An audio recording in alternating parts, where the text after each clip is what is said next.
May iba't ibang types ang arthritis, mainly ang osteoarthritis at rheumatoid arthritis. Ang pinaka-common na sintomas ng arthritis ay kadalasang nai-involve ang pagsakit at pamamaga ng joints. So kung may arthritis ka, dapat alamin mo rin yung mga pagkain o inumin na bawal sa'yo. Kasi syempre once na makakain ka nito, na possible na matrigger yung arthritis mo, yung mga sintomas ng arthritis mo. So sa video natin na to, aalamin natin yung top 8 na pagkain na dapat limitahan o iwasan kung ikaw ay may arthritis. Siyempre, magpro-provide din tayo ng magandang supplements para sa arthritis.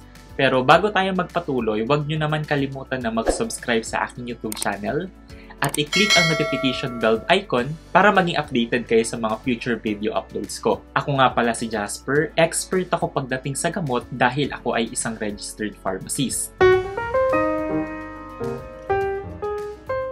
Kapag may arthritis ka, mahalagang mag-ingat sa pagkain at inumin na nakakapag-trigger ng arthritis mo para maiwasan natin yung paglala ng sintomas nito.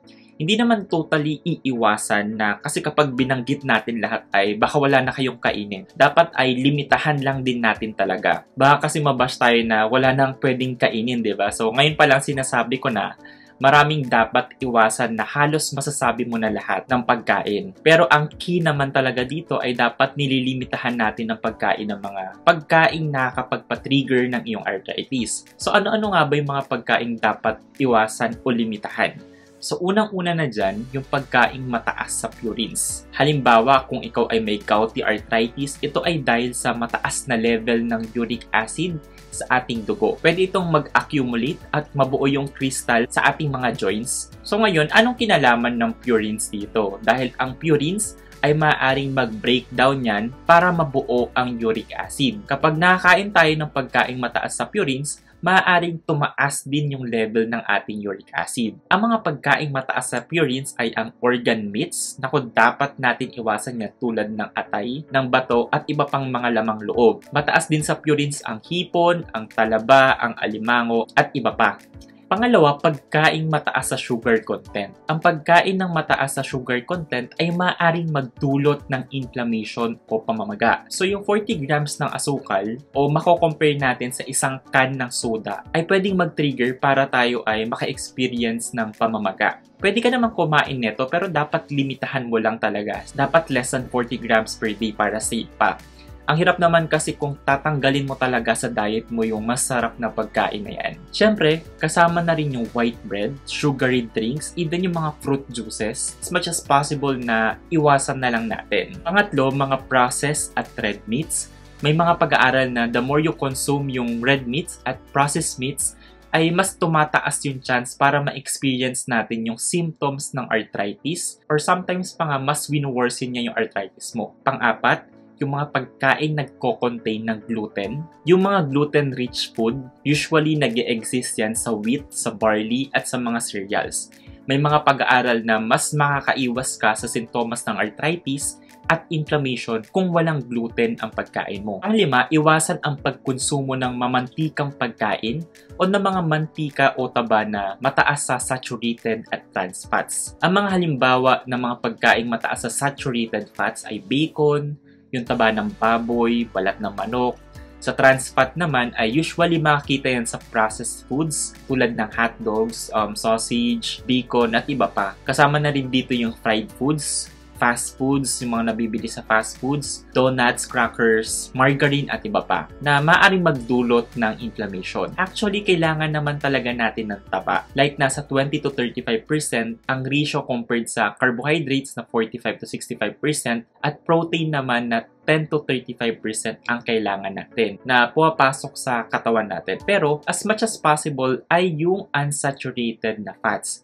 Kasi may mga classification ng fats, di ba? Yung saturated, unsaturated, and then yung trans fats. So, yung pinaka-healthy na type ng taba ay tinatawag na unsaturated fats. So, yung mga healthy fats yon. So, magandang mag-consume tayo ng healthy fats tulad ng avocado, ng olive oil, taba ng isda, at iba pang sources ng unsaturated fatty acids. Pang-anim, ang mga dairy products. Dahil ang ibang mga dairy products naman ay naglalaman ng casein na nagko-contribute rin para magkaroon ng pamamaga. So, ano nga ba yung mga examples ng dairy dairy products like yung gatas, yung cream, butter, yogurt, cheese, at iba pa. Pang-pito naman, dapat iwasan na or as much as possible, itigil na yung paninigarilyo at pagkonsumo ng alak. So alam naman natin na in excessive amount ng mga ito ay nakakasama talaga sa ating kalusugan in general.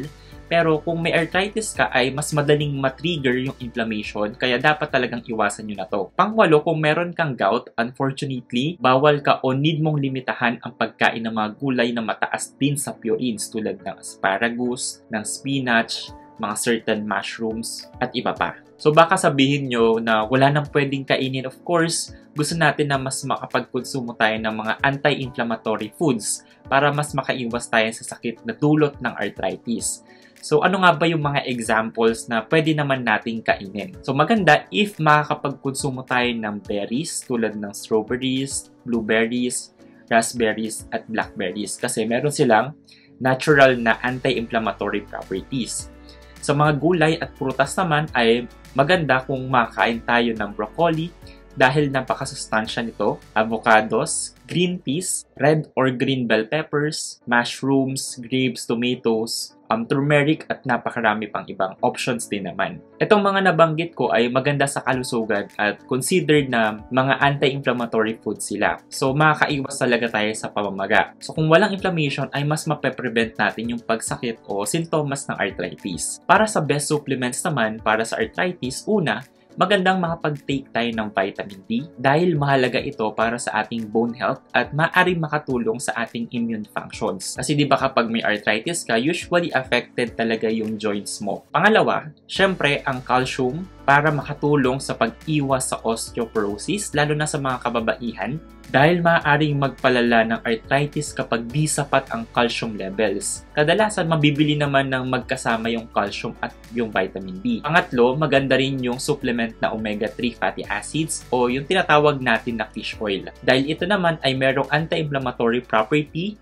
na maaaring makatulong para bumaba yung sintomas ng ating rheumatoid arthritis. Pang-apat, andito rin ang glucosamine at ang chondroitin. Ito yung karaniwang supplements kung ikaw ay may arthritis dahil nakakatulong ito para ma-maintain ang cartilage at nagpapabawas ng joint pain. At panglima, maganda rin if makakapagdagdag tayo ng vitamin C at ng vitamin E. Kadalasan sa mga multivitamins naman ay may kasama ng vitamin C at E.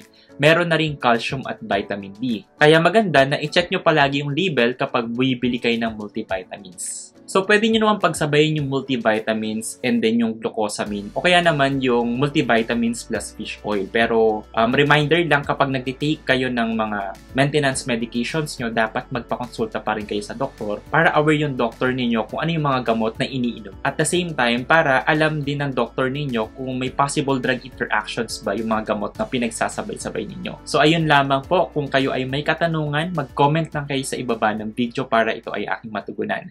Sasagutin natin yan, pero disclaimer lang, may mga delay sa pag-reply kasi may iba rin akong ginagawa at may work din naman ako. Muli, as a registered pharmacist, ako ay nagpapaalala na ugaliing magtanong sa inyong doktor o pharmacist patungkol sa inyong mga gamot para maiwasan natin yung medication error o paglala ng inyong kondisyon. For more drug information, do not forget to subscribe to my YouTube channel. See you and have a great day po. Bye-bye!